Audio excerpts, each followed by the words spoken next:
मुरगुड कापशी मार्गावरील सर पिराजीराव तलावाच्या सांडव्यावर तातडीनं ओव्हरब्रिज उभारण्यात यावा, अन्यथा 9 ऑगस्ट 2026 रोजी क्रांती दिनानिमित्त एक दिवसीय लाक्षणिक उपोषण आणि ठिय्या आंदोलन करण्यात येईल, असा इशारा सर पिराजीराव तलाव ओव्हरब्रिज समितीनं दिलाय. मुरगुड कापशी मार्गावरील सर पिराजीराव तलावाच्या सांडव्यावरून हळदी, हळदवडे, करंजिवणे, दौलतवाडी, बेलवडे, मुरगुड, आलाबाद, कापशी आदी गावातील नागरिकांची मोठ्या प्रमाणात ये-जा सुरू असते.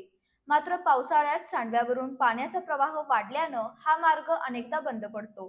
त्यामुळे नागरिक, विद्यार्थी, शासकीय कर्मचारी, व्यापारी तसंच विविध अत्यावश्यक सेवांवर मोठा परिणाम होत असल्याचं समितीनं म्हटले.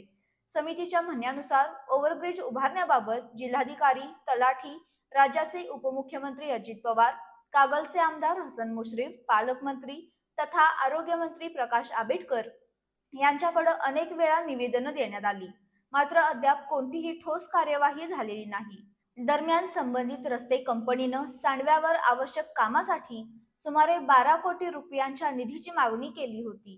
निधी मंजूर न झाल्यानं कंपनीनं सांडव्याच्या दोन्ही बाजूंना रस्त्याचं काम सुरू केलं असलं तरी सांडव्यावरील मूळ समस्या कायम राहणार असल्यानं नागरिकांनी नाराजी व्यक्त केली आहे.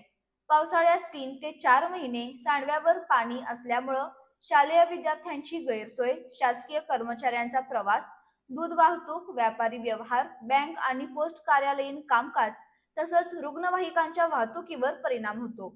तसंच सांडव्यावर शेवाळ साचल्यानं अनेक लहान मोठे अपघात होऊन नागरिक जखमी झाल्याच्या घटनाही घडल्या असल्याचं निवेदनात नमूद करण्यात आले. या सर्व समस्यांकडे संबंधित यंत्रणांचे लक्ष वेधण्यासाठी सार्वजनिक बांधकाम विभाग, महाराष्ट्र राज्य रस्ते विकास महामंडळ, जिल्हा परिषद आणि अन्य संबंधित विभागांच्या निषेधार्थ 9 ऑगस्ट रोजी सर पिराजीराव तलावाच्या सांडव्यातील पाण्यात शांततेच्या मार्गानं लाक्षणिक उपोषण आणि ठिय्या आंदोलन करण्यात येणार असल्याची माहिती समितीनं दिली आहे.